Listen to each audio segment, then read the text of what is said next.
Hey, everybody. Welcome to Breaking Badness. My name is Kali Fencl. We are recording this on Tuesday, October 8th, and with me is the Gibson. Hello, how are you?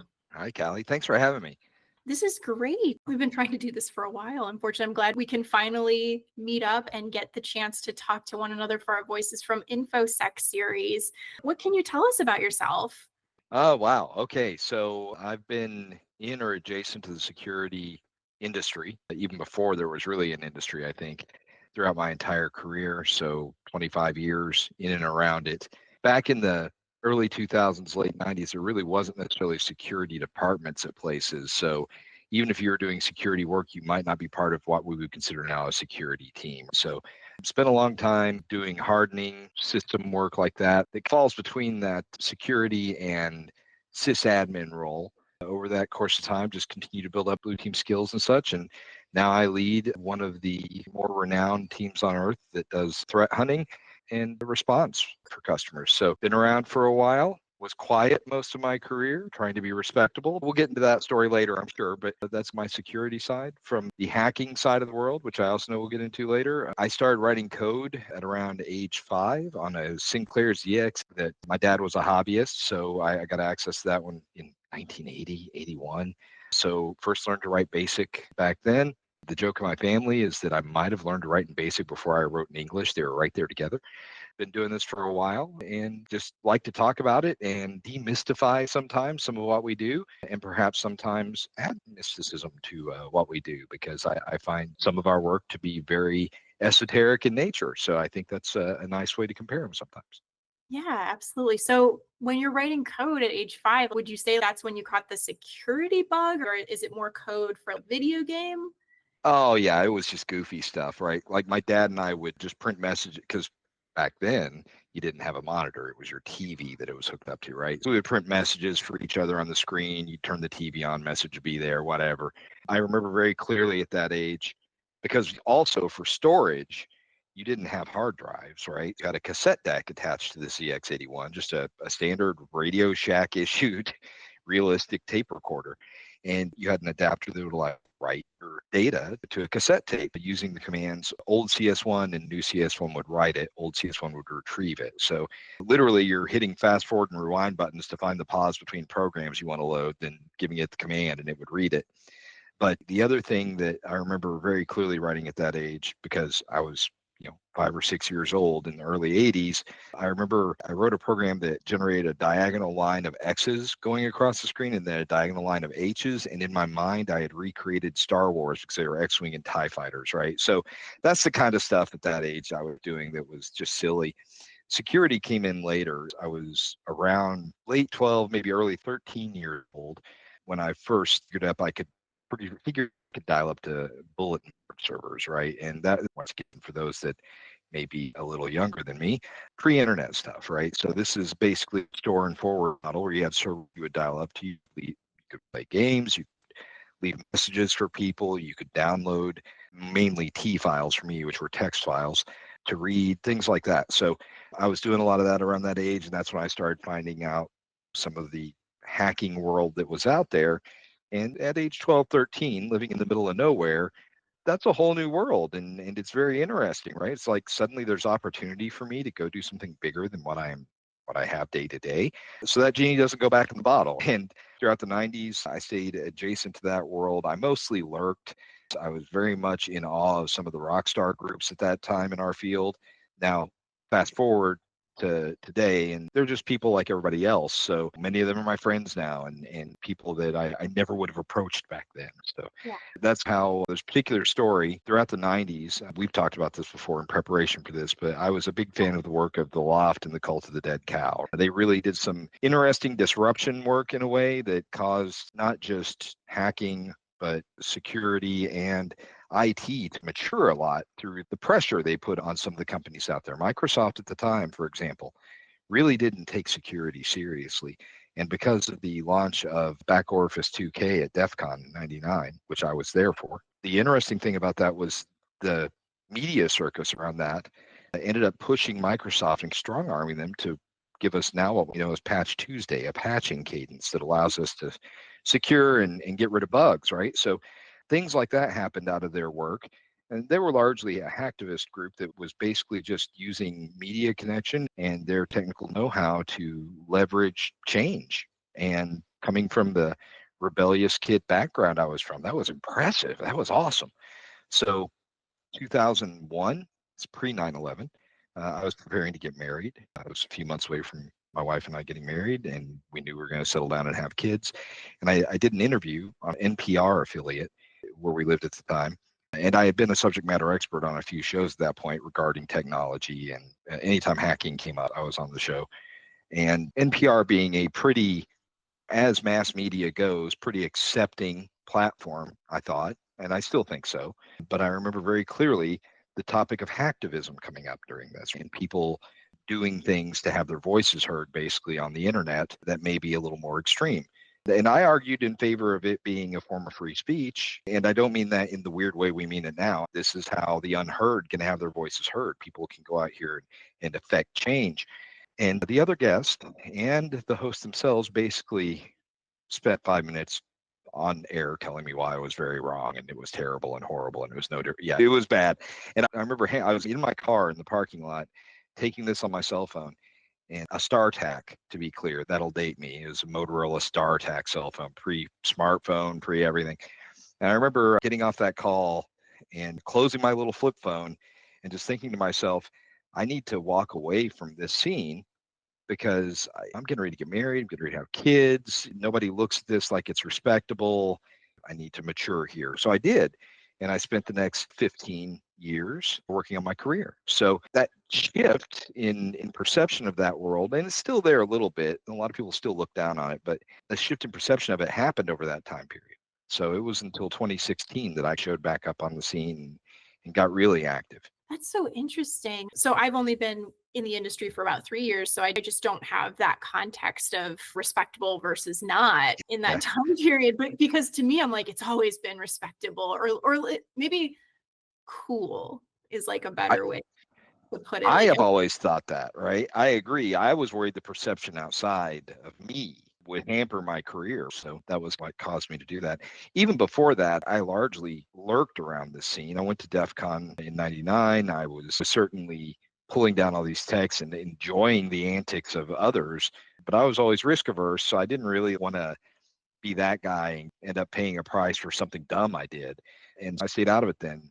My whole take on this world is that if we can be constructive and build new things, utilizing the ethics of what we've established, then we get into a better place and we do things that actually help people. So that's how I try to live my life.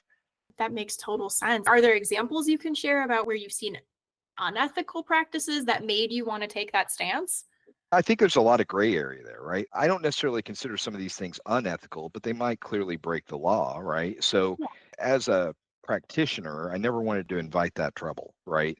So, I would want to find more creative ways that weren't just website defacement or somebody stealing a database and then trying to resell it because it's some agency or some government that did something they disagree with. Yeah. While I don't necessarily look down on that stuff, right? I think there are cases where it's justified. I never engaged in that directly because it seemed like just too much risk to do it that way.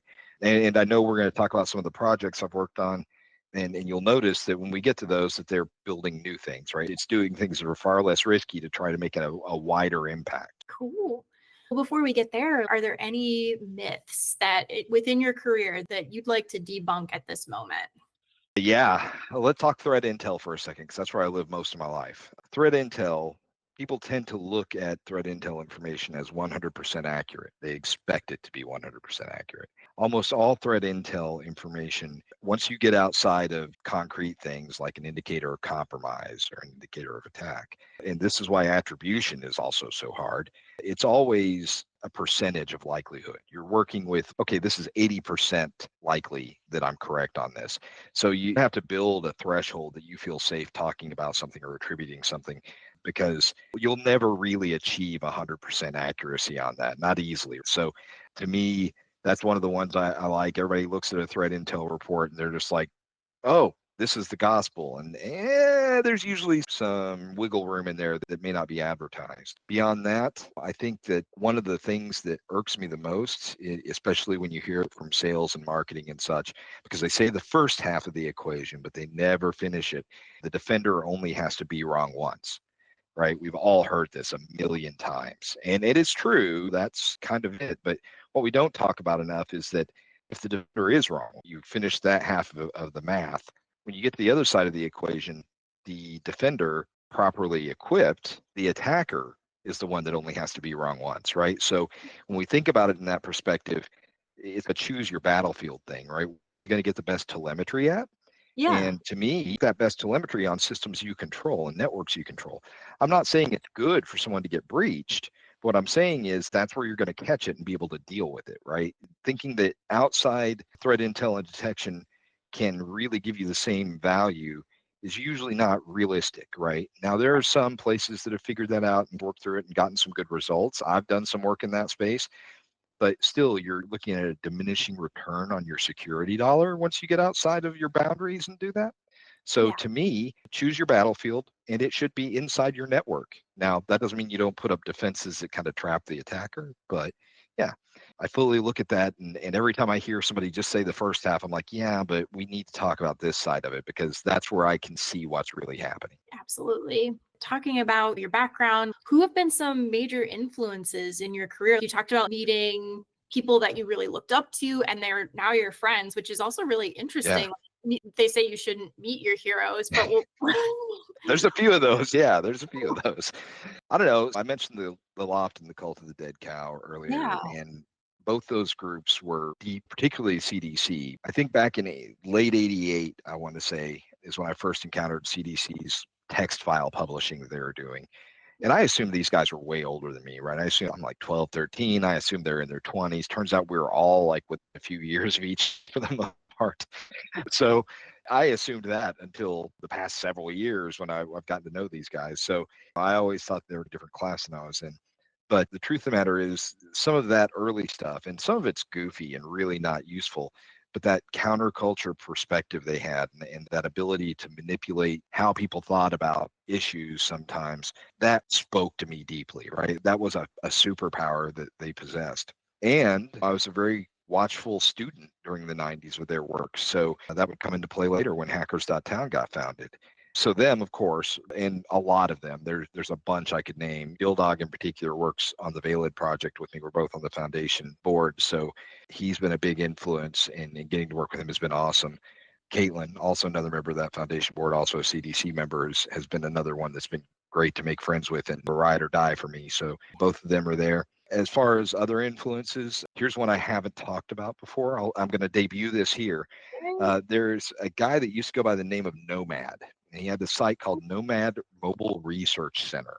And this is in the 90s. He would release tools that would show you how to exploit Novell networks, Microsoft stuff, whatever. And 95, 97, somewhere in there, I absolutely ate that up. Like it was hugely formative for me. And it might be the reason I ended up in security as practice. And we know him now as Mark Lovelace, who's a pretty well-known InfoSec influencer, right? But at the time, I didn't know that. I just knew a handle, Nomad, and have got to talk to him a few times since then. So that's been pretty cool to fast forward. And now we're just all graybeards in this, so we're all in the same boat.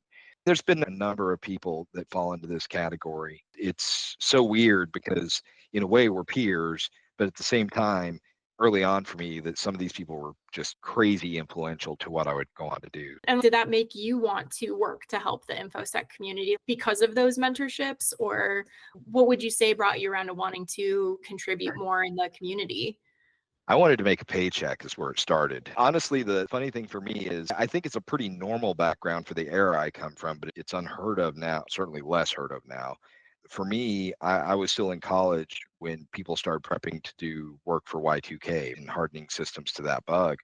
And so in 98, I dropped out of college to Okay. go make money doing Y2K. And that's where it started for me, like actually making money at it and having a career. The funny thing about that is I've never gone back to college. I never needed it. I just continued to do my thing and consult and work through it. And really not been that much of a hindrance to my career. Now, that is not the normal path, and I wouldn't advocate that for anyone else, because there have been roadblocks, or there were positions to me earlier in my career that just were off limits because I didn't have a degree. That has let up a lot over the years. Like, they're nowhere near as strict about that now. So stay in school, kids. That's what I'm saying.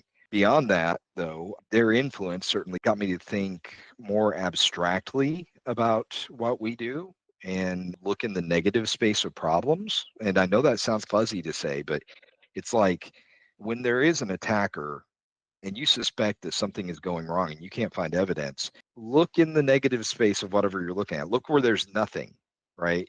Because that's where things get hidden. That's where you don't see. So we can get myopic when we look for these things, and being able to break out of that and think outside the box is a skill set that I think it takes time to develop. And I don't think everybody ever gets there necessarily, because they're never forced to, because the stimulus of their day to day may not go there. I wouldn't expect a GRC person to necessarily apply this in threat hunting. However, I might expect them to apply it in risk modeling, right? There's space there that I think we could do better at. And I think it's that kind of unique thought process that we're missing. Hopefully over the next few years, and as time goes on, we'll get better about that. But there's a value there that I think I learned from that era that still applies today to the way I operate. So, yeah. So you had mentioned, if I can pivot just a little bit, so you'd mentioned Veilid earlier. I Mm-hmm. think you had mentioned hackers.town. We can actually start with Veilid. What can you tell us about that? So Veilid is a Cult of the Dead Cow project. I am on the board of directors for it. It is a nonprofit org as well. And what it is, an application framework that's privacy first, right? So you can build an app for any platform basically using it. And it's going to use a bespoke routing model that we built to maximize privacy in the communications. So the idea, there's a graph we use, it's pretty easy to get the idea. The idea basically is you're not going to have centralized infrastructure. You talk node to node, fully distributed on this network, and you build a route that is several nodes one way and several nodes back the other way. And those nodes only know about the preceding and the next node. So it's almost impossible to rebuild the path once you're there. What I think people don't get out of it enough, because we've built in some storage capabilities and such that are distributed as well across those nodes. What we hope to see and what we think we will see is that we see this evolve into what kind of becomes the people's cloud, if you will, because you could write apps that run on this. You can have storage distributed across all these devices. Think like a torrent or Tor on the distributed storage, right? Yeah. It rebuilds the media, whether it's text or whatever, from those little segments all across the network. And theoretically, once you have enough node density, because ironically, when you get more nodes, performance goes up and privacy goes up in this model, you get into a situation where you have a cloud computing platform kind of just materialize, because it'll disincentivize what I consider and what my compatriots consider to be perverse incentives of developers that have to pay a cloud hosting bill, right? This could be a way to fend that off, and there's no cloud hosting bill. It's just there, right? And so that's the ultimate goal, but we're really happy with the way this has gone. It was really interesting to me because and I've said this to my teammates on that project. It was in the lead up to us debuting this at DEF CON 2 years ago that I think we actually completed our goals, because we changed the way the media was talking about privacy on the internet. Before Veilid came around, we were seeing a lot of people that were very much in favor of things like, EU's chat control, things like these controversial laws that kind of take away personal privacy on the internet. And it was almost immediate, leveraging the CDC brand and building this up for a couple of years and talking about it in a way that didn't give any details away in public. And it built a lot of interest. And we suddenly got coverage from places as diverse as the Washington Post, Financial Times. Leo Laporte even showed up. Those articles had a different voice than media had before, talking about personal privacy and internet communication. So to me, I feel like we achieved our goal right at the gate, right? The way people talked about it changed significantly. This past year, we followed up with the Veilid chat beta. It is not polished yet, so if anybody runs out there and grabs this after hearing this podcast, there are some bugs. We are bug bashing. But it is a chat application, a simple chat application built on top of the Veilid protocol. So basically, it allows you to communicate privately with other people. And that's really what we built so far. It seems small. We started out wanting to build a social media alternative that was private. And Yeah. then when we started thinking that through, we quickly got to the point of it makes more sense if we enable others to be able to build on top of something that bakes privacy in at the lowest level possible. Yeah. And yeah, so it changed into a whole different thing along the way, but it's definitely been very effective. People have been very interested in what we're doing on that one. And we've talked to some major corporations about baking it into some of their products. Things are going well with it. It's just a matter of time for adoption and some people to build some more apps on it. There's been some interesting proof of concept stuff, but we're waiting for somebody to pick it up as part of their killer app. And next thing, we've got a huge node farm out there that starts to Yeah. enable us to do more. That is so interesting. So, what's the current usage like? How has it been received by the community? Community loves it. Mm. I'll be the first to admit we've got a lot of bugs we're still getting through. So it can be a little troublesome to use sometimes. But these big projects like this are not single launch things. Like you look back at some of the other stuff that's been done by this group in the past, and it wasn't necessarily something that was a marathon, right? It might be a sprint, get it out the door, and then you might update a few times, but the tool stays what it is. And this one is more of a recreating the hammer so that others can use it, right, and build their own. So it's a much different approach. People have been very warm with the reception of it for the most part. It's been good so far. Utilization right now, yeah, it's DEF CON attendees that really are interested, but that's still a decent sized crowd. Like I said, all that media coverage and such, and almost all of it was universally positive. Things are going well. It's just this takes time. We're a small team. We do what we can to get it out the door as quickly as we can. So right now, it's looking like every DEF CON we seem to release a little more and see how it goes. But yeah, good so far, so good. Very cool. Is there anything else you want to tell us about Veilid before we talk about hackers.town? I've got one more project I want to talk about after hackers.town, actually. It is what it is. We've gotten this thing out the door and we're continuing to improve and grow it. So looking forward to hopefully taking over the world with it someday. Awesome. So, what can you tell us about hackers.town? Is there any connection to Veilid with that? Yeah, so hackers.town, I don't want to get political on your podcast, but I have to tell a little bit of a political story to get to this. So I mentioned earlier that I had left the scene for 15 years, really ignored it, stayed out of the way. And in 2016, having to explain election results to my children that my daughters in particular may have re-radicalized me a little bit. So hackers.town was born a few months later. Mastodon had just become mature as a platform at that point. And so I decided, this was in very early April of 2017. I remember deciding that I was going to think about a way I could maybe help to wake up that anti-authoritarian hacker spirit we had in the 90s, at least the good parts of it, right? I'm not trying to whitewash it and say that it was all great. There were some really bad actors and some bad things that happened. It wasn't a great scene in some ways, but there was a lot of good there. And I wanted to see that come back into the world. I felt, whether it was because I was disconnected or everybody had gone on to form companies and do their own work, I felt like it was lacking. I didn't see it. I saw Anonymous out there, and okay, that's fine. But it wasn't the same, right? It was much more aggressive, and they were constantly finding ways to really put themselves in the crosshairs, I felt, and take risks they shouldn't. I started hackers.town in April of that year, just a Mastodon instance is where we started. And the idea was I was going to cargo cult a lot of what the Cult of the Dead Cow did back in the 90s and see if I could generate interest. And people started showing up. It turns out there were a lot of people like me that just dropped out of that scene and then decided to not really be engaged with it. And what I didn't know is that there was an interesting timing there because I wasn't the only one that was poking this dead cow with a stick, right? Like Caitlin mentioned her, she's a member of the CDC, and we've talked about it before where it was like, yeah, we were both doing the same thing from different places in different ways. And come on, why aren't you guys doing anything? Get up, do something.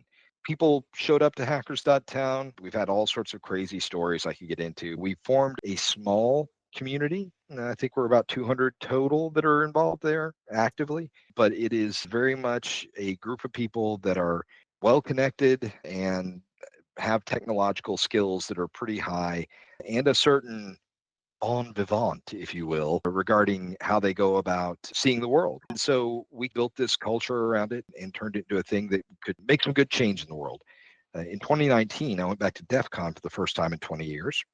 First time, and here's the thing: my wife while she knew some of this about me, she didn't really understand the passion I had for this kind of stuff. Yeah. I didn't share it with her before we got married, and then it just wasn't a thing for a long time. And so she went with me, and her eyes were actually open to all this there. And she has since transitioned into InfoSec as a career. So an interesting side note there. Yeah. But we went in 2019. Bruce Schneier gave a talk in particular that in which he, and I'm paraphrasing, but he said, if it's in the name of the public good, why are you waiting for permission? And I may have taken that personally. And so we started doing more projects. And this thing called Project ONI was born out of hackers.town. ONI stands for Optimistic Nihilists Incorporated. Yes, it's all going badly, but we're going to try anyway, right? We built some projects that were really neat and got some attention for that. And that's how Veilid came about in a way, or our involvement in Veilid came about, was Dildog had noticed that we had been doing some of these things, and I had invited him to some of our meetings because he had been orbiting us for a while. And he didn't show up for these for a long time, but he said, no, just keep reminding me. I'll show up when I get time. And finally, January evening in 2020, right before the pandemic was starting to kick up, he shows up for one of these meetings and he lays down this idea of cryptographic message exchange, right? And a way to do this that could be used to fuel a social media platform and stay private. And we were literally all in that room just like, what did he just do? Like minds were blown. And over the next few months, it turns out several of us were just still thinking about this. Like, how could this work? What? So that year, DEF CON course was canceled, didn't make it back. Right. But the next year, it was very small. It was still the pandemic, but they had it. It was about 3,000 people by my count, by my estimation. I know the number they say is like 10,000. It didn't feel like it. And I'm at a party that Dildog and I were both invited to. And he comes up to me and says, hey, that thing we talked about, you want to do that? We haven't talked for 2 years about this, right? Like it's been a while. But when Cult of the Dead Cow shows up and says, you want to do a thing? You say yes. And so that's when Veilid, at least for me, started. There was some preliminary stuff before that, but it was very early on. And we recruited members of hackers.town to help develop, to help test, and did it as a team, like this big team effort, and it helped out early on. Another thing we did in there that's interesting, there with an older hacking team or group known as Root, we had a little bit of a rivalry with them at one point in a good-natured way. At the beginning of the pandemic, they were looking for a cure to the pandemic. The vaccines hadn't come out yet. It was all just everybody panicking, and we had started this team to fold proteins at hackers.town for folding at home. Many of the people listening to this probably are aware of that. And they had started a particular effort to fold the COVID proteins to help research toward a vaccine. And so we took that up and we did that. And we built this big team, and we went from 50,000 in ranking to 600 in ranking in a matter of 2 weeks, right? We did really well. And I noticed that Root's team was back there and they started after us, but they were climbing the ranks fast. And so I started harassing them a little bit on Twitter at the time and saying, yeah, you'll never catch us, whatever. And full well knowing their numbers were going to blow past us. But I saw that they were going to hit the wall and not be able to go further around 300 or so. So my plan was they pass us, we join their team, we make this mega team, we see what happens. What happened is we accidentally built the largest supercomputer on Earth for about 2 weeks. We didn't even know we were going to do it. But all the resources from both those teams just pouring in, we ended up somewhere around rank 50 in the space of a week or two. The output from that period to grow that fast and climb that fast, when we started doing the math on it, we were like, we may have just accidentally broken a record.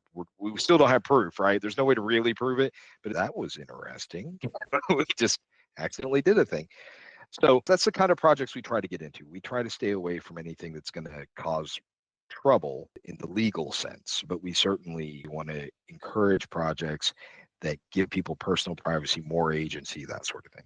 Yeah, absolutely. So if somebody is listening to this and hackers.town seems interesting to them, can they join, or is it a kind of a closed group at this point? You have to know somebody that'll vouch for you to get entrance. Now, that said, that's not because we don't like people. We do.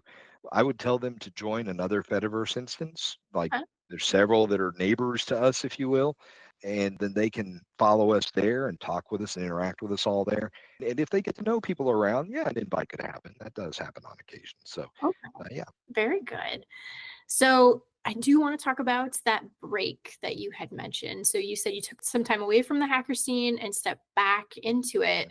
And I just want to know about that process. Was it harder than expected or easier when you decided, I want to re enter this? What was the response like? And what was your experience like? I didn't really put my name out there as much when I was around it. And I think that made it easier in some ways because I don't think a whole lot of people noticed I was gone, right? That was okay. That was good. Okay. To me, I come from a family of people that, depending on which side of the family you ask, we're either intelligence agents for some military organization or a history of cattle rustlers, for God's sake. So it's been interesting. That gave me some OPSEC of just keeping my head down, right? Because that's what you do. As an example, and I use this example a lot, I didn't think about it being strange when I was young, but there were certainly family members that taught me how to identify a Ford Crown Victoria's headlights at night from a very long distance so that you would know if the cops were nearby. I was a kid. I didn't think anything about it, right? That was cool.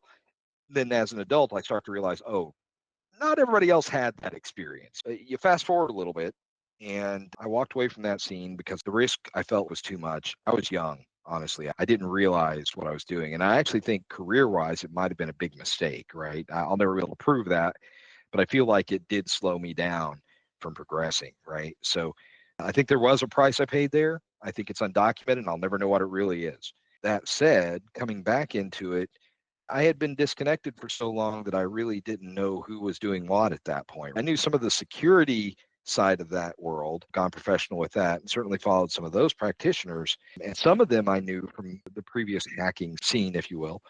When I came back, it was more building my own thing. I had matured a lot, right? I was aware of my risk tolerances more than I was when I was young. Back then, it was like, oh, boogeyman's around every corner. And the funny thing is, I hadn't even done anything to really earn that kind of like fear, that paranoia, but it was there, but just because of being involved around those circles. Later on, it was actually pretty simple. Now, there have been some interesting things that occurred along the way since then. We've drawn attention of, I don't think really law enforcement or anything. I think anybody that has us on a list understands that we're like the CDC. We're trying to do good. We're not out here like hacking banks or something. So we've not had a lot of problems there. Jokingly, wonder how many of our members at hackers.town are actually from some law enforcement agency, but I don't believe that, but it is fun.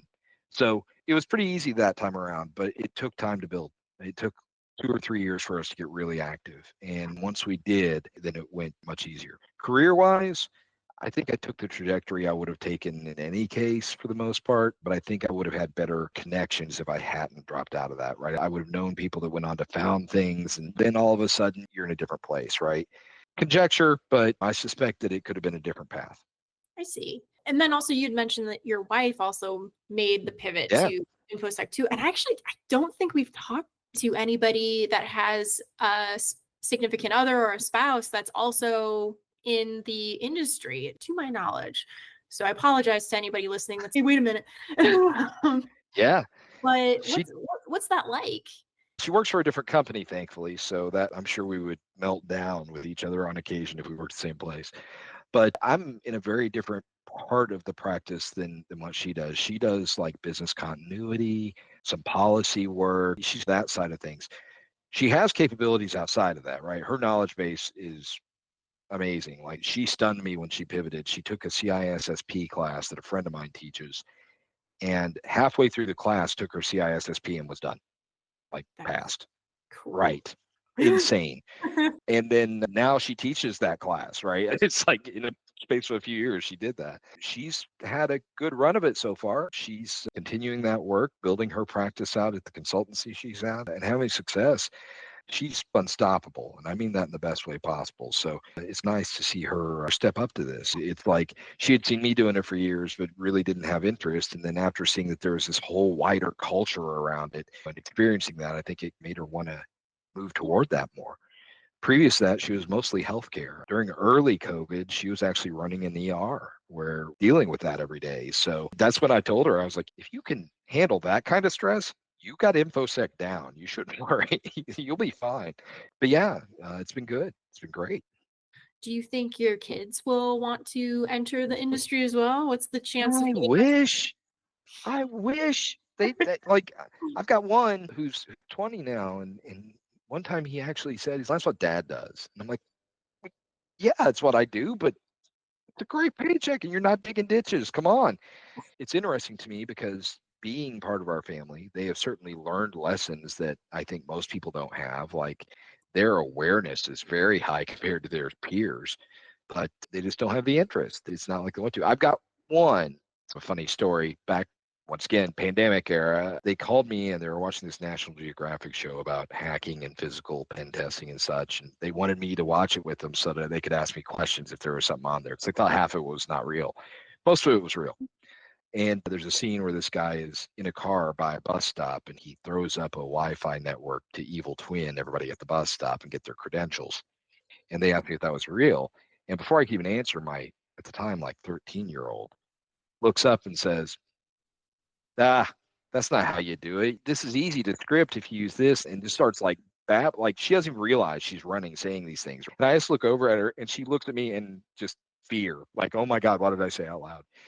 The truth of the matter is I immediately took her to my gear closet and I was like, okay, here's this adapter. Here's this adapter. This one's a promiscuous network adapter, so you can get good stuff with it. And I was like, only hack the test network. Have fun, kid. So that one I'm hoping I've got something out of. It is what it is, right? They don't necessarily follow in your footsteps and you have to be okay with that. But I think they all, just from the upbringing in our household and around the two of us, I think they'd all be pretty skilled in pretty short order if they chose to go after it. So fingers crossed. Fingers crossed. All right. So I can't have you leave this interview without talking about some interests outside of the industry. So Sure. What do you like to do to unwind? We do that? We're allowed to unwind? Other people are, but I'm not. Yeah, exactly. That's the whole problem, right? I think hypervigilance is a superpower in this industry, but it's also a horrible weakness, right? We all want to be on all the time. Honestly, I can be pretty boring sometimes. There's a lot of TV involved. There didn't used to be, but that's the thing that's come along. I really enjoy my side projects more than my professional career, I think, in some ways. Don't get me wrong, I love it when we get to punch an APT in the face professionally. But then there's also, we mentioned Veilid, I'm on the board of directors for another nonprofit called Keep the Vote, which is working toward battling the disenfranchisement of voters. So some of that work that's really who I am. It's if I can use my threat modeling and all the stuff I picked up over the years and apply it to other problems to help make the world better, that's where I feel good. And so that's really my sort of passion projects that get me out of my own head and not thinking about the day-to-day problems. I like to off-road. I have a Jeep. I go hit trails regularly. Yeah, that's kind of me. I'm sure there's a million other things, but I find more value in that nonprofit work than I do in my personal value. There's no money in it, of course. Nonprofit. Exactly. That's so in the name. But it leads to interesting new connections. This past DEF CON, we ended up meeting with people from the ODNI, the White House Office for National Cyber Defense.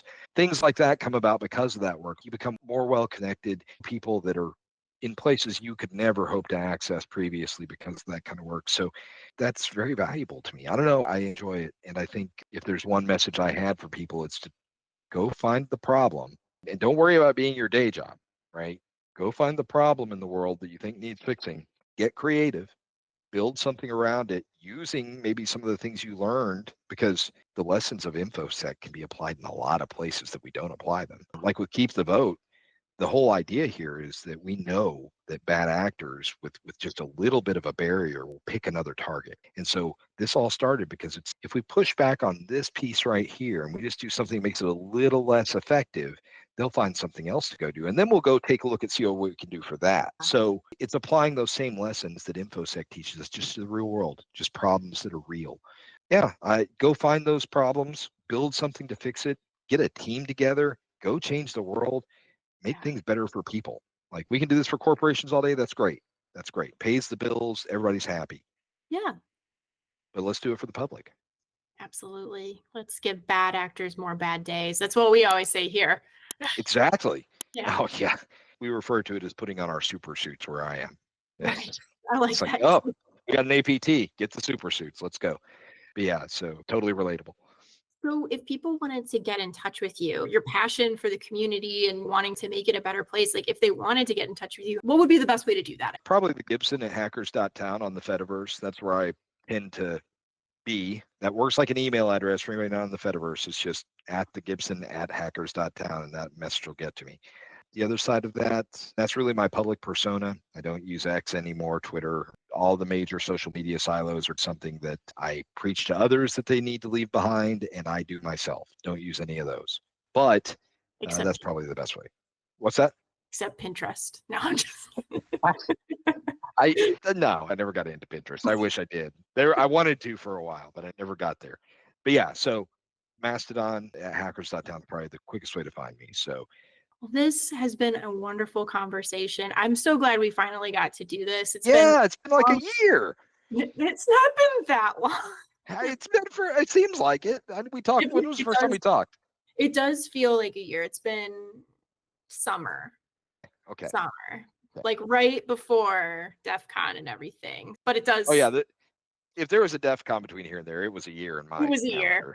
In DEF CON years, it was years. A year. Yeah. It was forever. Decades. Yeah. Thank you. Yeah, thank you so much for joining us. And maybe we'll see you again, I hope. Yeah, I'm always open to it. Love to come back and pick a topic. I'll have an opinion. Awesome. Cool. Gibbs, thank you so much for joining us. And we will see everybody next week for another episode of Breaking Badness. That's about all we have for this week. You can find us on Twitter @DomainTools. All of the articles mentioned today will be included in our blog post, which can be found at blog.domaintools.com. Catch us every Wednesday at 9 a.m. Pacific Time when we publish our podcast and blog. That's it for this week. We'll see you again next week on another episode of Breaking Badness. Until then, remember, don't drink and click.